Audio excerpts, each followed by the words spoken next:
Welcome back to Giant Monster Games. I'm Adrian, and we are playing Modern Budget Mono Black Control. We are on the draw, and this is really not a hand we want to be keeping. That's a lot of land. Let's mulligan this beast. And that has no land. Let's mulligan this one as well. Come on, anything. Why? Why? Well, okay, we're gonna keep this one because it's really not worth to go down to 4, usually ever. And we have Sign and Blood on top, so we can keep that on top. Okay. What are we playing against, though? That's the next question. So, red and white. So that could be a whole bunch of different things. I don't know what it is. This guy's name is Abzan, so I'm gonna guess that he is playing an Abzan deck. Can't be Abzan. He has Stomping Ground. Okay, so he's playing something else. Our opponent's gonna have a really bad day playing against us. So, play black, play a swamp, and let our opponent guess what he's against. He's probably like, oh, maybe he's playing an Abzan deck, or maybe we're playing Grixis control. Ooh. He probably doesn't think that, actually, because we would have probably either Thought Seized or Inquisitioned him on first turn, which obviously we don't have them in this deck because we're a budget deck, but that's probably what our opponent would think, right? Because that's generally the first turn play, is to play Thought Seize or Inquisition. So our opponent is just doing our work for us. He is now at 14, and we haven't done anything. That's the way it goes sometimes, I guess. Okay, Monastery Swift Spear. So obviously he's going to swing in for 3, swing in for more than 3, swing in for 4. Just fine. I'm not too concerned about that. What did we draw? We drew a Vampire Nighthawk, which is going to be neat. We're just going to, yeah, okay, let's ship the turn. And we are going to Geth's Verdict on our opponent's combat phase. Rift Bolt. Neat. That's fun. In response to Rift Bolt, I will get Verdict, actually. So we're going to get Verdict, so he's going to obviously sacrifice his Swift Spear, which will lose him a little bit of value because it would have become a 2-2 straight away, and he probably has either Lightning Bolt or something else in there that would be able to pump that a little bit bigger and get us damage to our face. So he's going to put that on our face, and he's going to probably just swing in. I think that's probably what he'd do. Exile 2 cards from your graveyard. Grim Lavamancer does 2 damage. What is the name of this? Naya Control? Naya Burn? Yeah, something like that. Hold on. So this is going to be doing 2 damage constantly to our face. How do I play this? Okay, I think we're going to go to Vampire Nighthawk, and hopefully he will burn away his Rift Bolt that's going to fire off at the start of the turn to kill it, which would mean it won't go for our face. And fingers crossed that he doesn't have a Lightning Bolt in his hand, because if he does, we die. If he doesn't, we live. Anything? No? Hold on. I thought he had a Rift Bolt. No, but he has a Lightning Bolt for our face, which is a thing. He's obviously going to swing it with this, and unless he has another Lightning Bolt, he potentially could kill us this turn. What does he have? Yeah, that'll do it. Okay, well, let's give our opponent the pleasure of actually killing us. Okay, sideboard. We are dealing with burn. Lots and lots of burn. So what does that mean for us? That means we can leave in our Disfigures. We can probably pull out stuff like Bile Blight, because we're not going to be dealing with as many creatures, because they are playing a lot more spells. Gatekeeper's fine. Verdict is fine. Sign and Blood is... Unfortunately, Sign and Blood... Actually, you know what? We're going to leave the Sign and Bloods, but we're going to take out... where are they hiding? Both of our Underworld Connections. Just because what will end up happening is we're going to Underworld Connection, and then our opponent's going to just keep burning our face, and we're just going to lose life to it. We're also going to take out one of our Sign and Bloods, so we can hopefully refill a little bit. But as the flip side, we're going to put another Suffer the Past, and we are going to put in 2 Deathmarks. Our opponent's playing green, why not put them in? And I think our last 2 cards are going to be 2 Tormod Crypt, because we can always get rid of stuff out of his graveyard, so he's not going to be able to get any value off of his Grim Lavamancer. Actually, no. Let's not do that. This is way better. We're actually going to put in both of our Lost Legacies, and hopefully we draw one and be able to play it by turn 3 to basically pull out Lightning Bolt out of his deck. That's what we're going to try. Let's give it a whirl. I will play first, yes. Game... Yep, that's right, game... That's a technical term for this is a really bad hand. This is a good hand, actually. We can Duress first turn. We can always Dismember whatever he puts on the table right away. And we have Gatekeeper. Ooh, and we'll even leave that right there. Look at that. Put on top of the library. So, main phase, bam to bam, targeting our opponent. What does he have, and what are we going to get rid of? He's obviously going to be just chocked full of burn spells, because that's largely what his deck is doing, is burning our face off. So, Lightning Spike, Rift Bolt, Boros Charm, Shard Volley, really? Yeah, Rift Bolt can go away. I'd rather not take 3 damage to my face for 1 mana. That is never my idea of fun. And ship the turn to our opponent, see what he plays. Probably just a land and passes. Arid Mesa, again, I didn't see anything reason for him to crack that on his turn, so he might actually... Oh, he might have drawn something. I was wrong. Unless I wasn't paying enough attention. I could have swore he didn't have anything. Sacred Foundry, untapped. Did he draw a Swift Spear or something? Lava Spike. Oh, okay. I mean, yeah, I guess why not, right? Why not Lava Spike? But it seems, I don't know, it seems kind of weird. I don't know. I wouldn't have done that. Not my idea of a good first play, actually, against a deck like this, right? Because he obviously knows we're playing a black control type deck, so he should assume to play Lava Spike later on in the game when he can get a little bit more value out of it, rather than paying 3 life and 1 mana to do 3 damage. Doesn't seem like that good of value in my mind. And it is our turn. Remember that time we lost Legacy to get rid of Lightning Bolt? That's gonna happen today! Okay, name a non-artifact, non-land card. But if he does have a Lightning Bolt, right now would be a fantastic time for him to play that. Boros Charm does 3 damage to target player. Oh, that too. Sure. Where are you, Lightning Bolt? Lightning Bolt. Okay. And we get to see his hand again. So look at them, all 4 of them right there. And he has a Skullcrack. Players can't gain life. Okay. And a Shard Volley. Okay. And he has 2 lands. Well, goodbye, Lightning Bolt.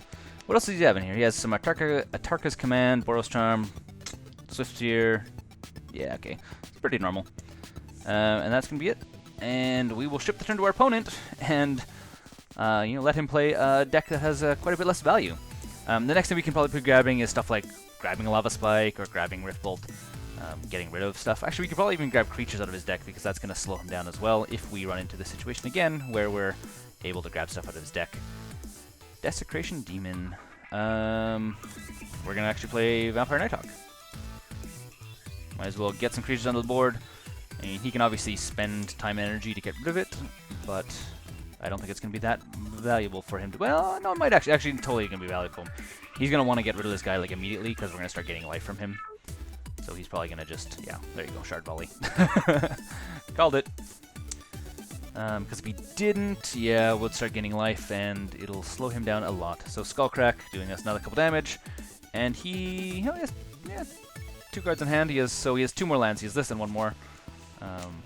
So we don't know what he has as his other card. You know what? I would love to keep this guy, but I think we're just gonna play him for his not so fancy mana cost and ship the turn. Get something on the table, at least we can start swinging for damage. Hopefully slowly grind him down. What we really do need is that one of those cards is going to help us gain life, because we're kind of getting dangerously... We're getting to this kind of danger zone when you're playing against a deck that has a lot of burn in it. Strange danger, if you know what I'm talking about here. And does our opponent play anything? He does not. It is our turn, and we are going to now make our opponent have a little bit less of a good day. We're going to play Desecration Demon this round. But first of all, we're going to go 2 for the face. And he's either going to deal with it or let us do some damage. Probably let us do some damage. I mean, whatever. 2 damage is relatively inconsequential. Main phase, Desecration Demon. Hello there. And this is going to be a little bit harder for our opponent to deal with, because he's not going to be able to burn it away so quickly. Ooh, that means one of the cards he recently drew is a mountain. That is going to suck for him. Hey, Goblin Guide. Neat. I don't think he's going to swing in with it. That doesn't make sense for him to do that, because I'll just jump block, or I'll chump block and kill it. Just fine. Yeah, so we're doing good. Oh, second one. Okay, so we can either play a second Desecration Demon, or we can get rid of this guy. I think getting rid of this guy is going to be the way better option. So make our opponent sack a creature. Good thing you played a Goblin Guide. It goes away. Okay, let's go to combat. Give our opponent a taste of poundage to the face. You go. Everyone attacks. Everyone gets face poundings. And our opponent is down to 2, which is totally fine by me. There's actually a couple cards we can draw now, that could just straight up kill our opponent. If we draw one of those 2 Sign and Bloods we left in, we could actually just kill our opponent, which is something you don't generally see in black decks. A form of direct damage. Not a very good one, I'll give it that, but direct damage nonetheless. Swift Spear. Oh, that's exciting. Our opponent's going to have a bad day as well. So our opponent's going to be like, okay, sweet, I'm going to attack him with Swift Spear. She's probably not. I bet he's going to hold on to it. We'll wait. If he does go to combat with it, we'll just dismember it. So again, this deck is good against decks like this. Oh, and our opponent scoops. Our opponent just can't take the heat. Moving into round 3, we are going to see if we can actually win this one. I think we can, because I think we just proved that we can actually totally win against what we're playing against. And we are totally going to keep this. Goblin Guide. Okay, that is going to be not a bad card for us to be dealing with, actually. To be quite honest, actually, because if he's going to swing in with us and we're going to be getting extra lands down, we're going to be able to compress our opponent even faster, which I'm 100% okay with, to be honest. Goblin Guide, yes. What do you reveal? What do you reveal? Lost Legacy was revealed. Okay, well, that is not a land, but it will definitely pin our opponent down when it comes time for our turn. Okay, main phase for us. Let's just kill Goblin Guide. I think that's going to be our best bet. So, Disfigure, Goblin Guide, goodbye.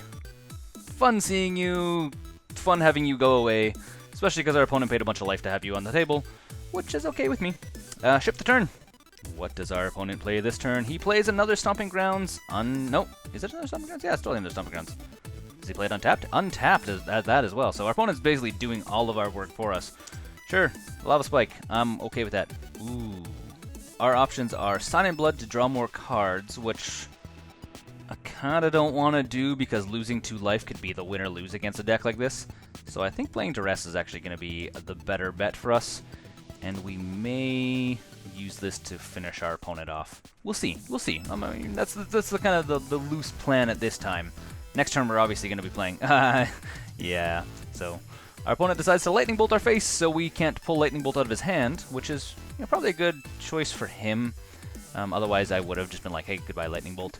What one do I think? I think Boros Charm is going to be the best bet because it'll do 4 damage to us, which is a little bit more than I would like to be taking. And ship the turn to our opponent.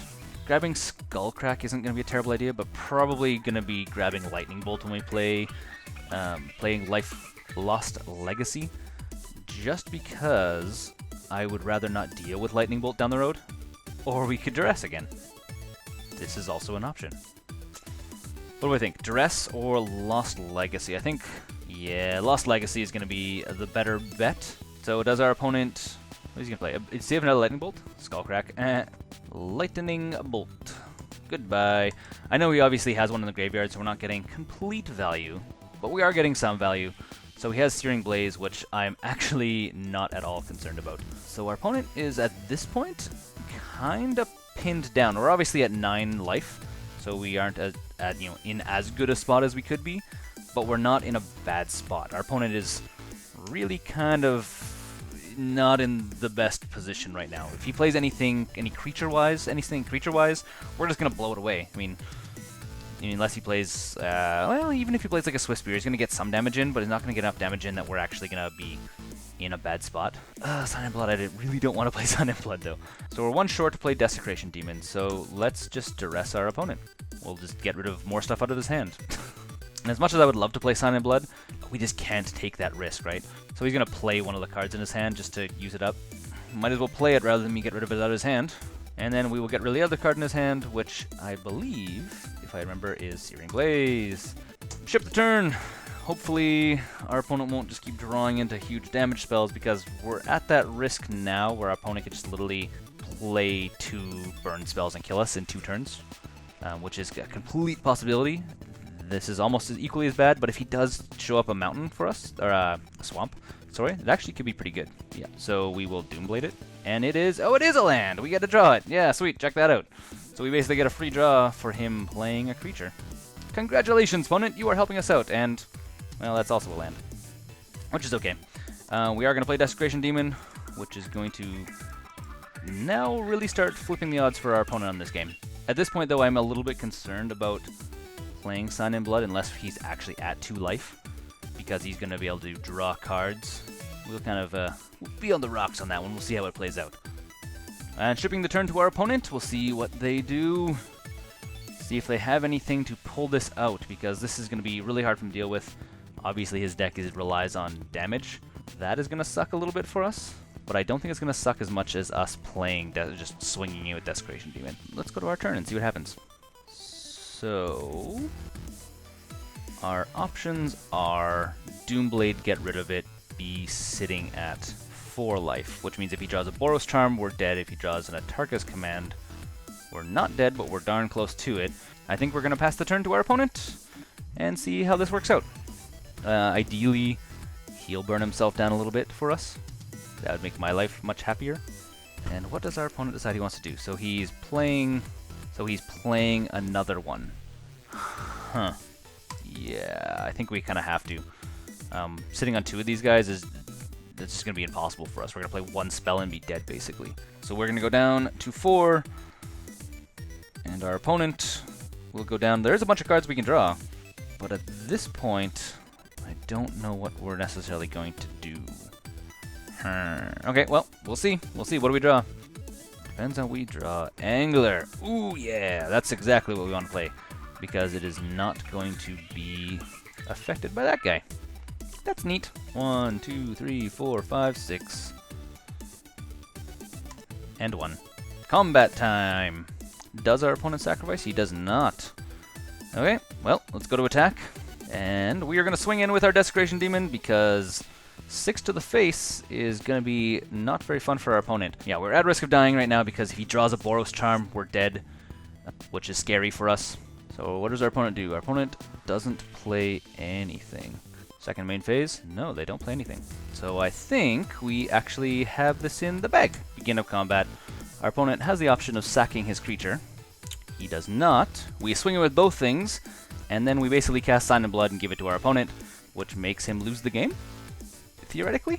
Because he obviously has to block, which is going to get rid of this guy for us, which means we can cast spells without having to worry about losing our life. So yeah, if our opponent doesn't block, he's going to be Signed in Blood and dead. So obviously he has to block this guy. And now we just Sign in Blood our opponent's face to death. How's that? Direct damage in black. Boom! Giant Monster Games wins the match. There we go, guys. Our opponent has lost. So here you go. This is proof that budget decks aren't necessarily that terrible. Obviously, they're not going to go 4-0 in a tournament or something like that, but they do very well against decks that are good paired up against them. Decks that are running creatures or rely on creatures generally don't stand a chance against our deck because we're completely designed at pinning our opponent to the ground and then just kind of stomping on them with giant creatures. But I just want to put one thing in perspective before we actually wrap up this entire match. These cards are worth more than our entire deck. These 3 lands are worth more than our entire deck. Like, just think about that for a second. There you go. I mean, budget decks, they have potential to play, they have potential to win games. Don't be scared to, like, put this deck together or put some of these decks together. I mean, some of the decks I put together are not as strong as this one. This is actually pretty strong. The last week's one was very strong as well, so they're good. I mean, they're worth playing, they're fun to play. I enjoy playing Control, specifically mono black Control is very fun. So, yeah, that's me. But I hope you guys enjoyed this video. Don't forget to like the video and subscribe to Giant Monster Games. And until next time, don't forget to game like a giant monster!